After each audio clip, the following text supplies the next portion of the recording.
ٹھیک ہے. اچھا، اب یہ معراج شریف میں امت کو ایک تحفہ ملا ہے، سب کو پتہ ہے وہ نماز کا تحفہ ہے. اس واقعے کو بھی کچھ بیان فرما دیجئے کہ وہ کیسے، کتنی نمازیں تھیں، پھر کچھ کم ہوئیں، کچھ اس بارے میں ڈیفینیشن ہو جائے.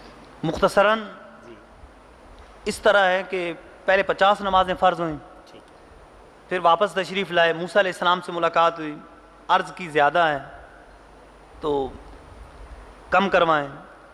اس طرح 45، پھر 40، پھر 35 کرتے کرتے 5 رہ گئیں. ٹھیک ہے.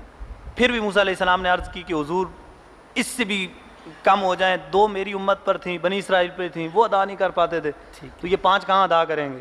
لیکن سرکار دو عالم صلی اللہ علیہ وسلم نے فرمایا کہ اب مجھے شرم آتی ہے، اب میں نہیں جا سکتا. اس کے بارے میں جو روایتوں میں آیا کہ پڑھیں گے 5 اور ثواب 50 کا ملے گا. سبحان اللہ، سبحان اللہ. اس کی سرکار دو عالم صلی اللہ علیہ وسلم کو پہلے ہی 5 دے دی جاتی. اس میں کیا حکمت ہے کہ موسیٰ علیہ السلام کے پاس آئے، انہوں نے عرض کی تو پھر گئے، دیدار اللہ عز و جل کا دیدار کیا.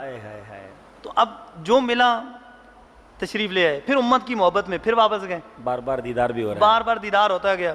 اور موسیٰ علیہ السلام، یہاں حکمت میں علماء بیان فرماتے ہیں کہ موسیٰ علیہ السلام نے عرض کی تھی ربی ارینی انظر الیک، مالک مجھے اپنا جلوہ دکھا، میں تیرا جلوہ دیکھنا چاہتا ہوں، میں تجھے دیکھنا چاہتا ہوں. اس وقت جلوہ نہیں دیکھا گیا، لن ترانی، اس وقت جلوہ نہیں ملا. ادھر سرکار دو عالم صلی اللہ علیہ وسلم اللہ عز و جل کا دیدار کر رہے ہیں، اللہ عز و جل کا دیدار ہو رہا ہے، اور موسیٰ علیہ السلام اس دیدار کرنے والی آنکھوں کا دیدار کر رہے ہیں، بار بار دیدار کر رہے ہیں، بار بار دیدار کر رہے ہیں، بار بار دیدار ہو رہا ہے. سبحان اللہ، سبحان اللہ. محبت کی باتیں ہیں. اب آخر میں مدنی چینل کے ناظرین سے کچھ عرض کرنا چاہوں گا. معراج مصطفیٰ صلی اللہ علیہ وسلم ایسا موضوع ہے جو کسی ایک سلسلے میں یا چند سلسلوں میں اس کو کمپائل نہیں کیا جا سکتا، پوری بات نہیں کی جا سکتی.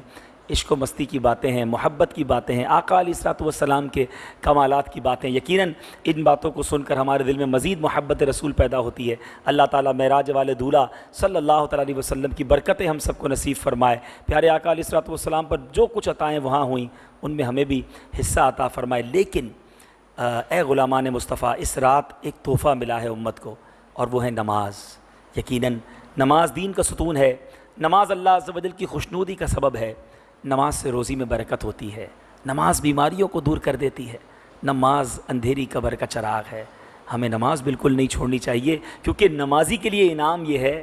پیارے آقا نے تو دنیا میں جاگتی آنکھوں سے جا کر دیدار کیا، مگر نمازی کو جھوم جائیے، قیامت کے دن رب کا دیدار کروایا جائے گا. لیکن جو نماز نہیں پڑھتا اس کا نام جہنم کے دروازے پر لکھ دیا جاتا ہے. اس کو قبر اس طرح دبائے گی کہ اس کی پسلیاں ٹوٹ پھوٹ کر ایک دوسرے میں پیوست ہو جائیں گی، اس کی قبر میں آگ بھڑکا دی جائے گی، اور اس سے قیامت کے دن سختی کے ساتھ حساب لیا جائے گا. ہم مسلمان ہیں، آقا کے غلام ہیں، نماز نہیں چھوڑنی چاہیے. دنیا بھر میں جہاں کہیں ہیں، آج اس سلسلے کی برکت سے نیت کر لیں کہ ہمارے آقا کو معراج کی شب یہ تحفہ ملا ہے، تو ہم انشاءاللہ اس تحفے کی قدر کریں گے اور نمازوں کی پابندی کریں گے. اللہ تعالیٰ سے دعا ہے مالک کریم ہمیں اس مبارک واقعے کی جو ہم نے تذکرہ کیا اس کی برکت نصیب فرمائے. اعلیٰ حضرت کا وہ شعر، اس پر اس سلسلے کا اختتام کرتے ہیں. صلو علی الحبیب صلی اللہ تعالی علی محمد صلی اللہ علیہ وسلم.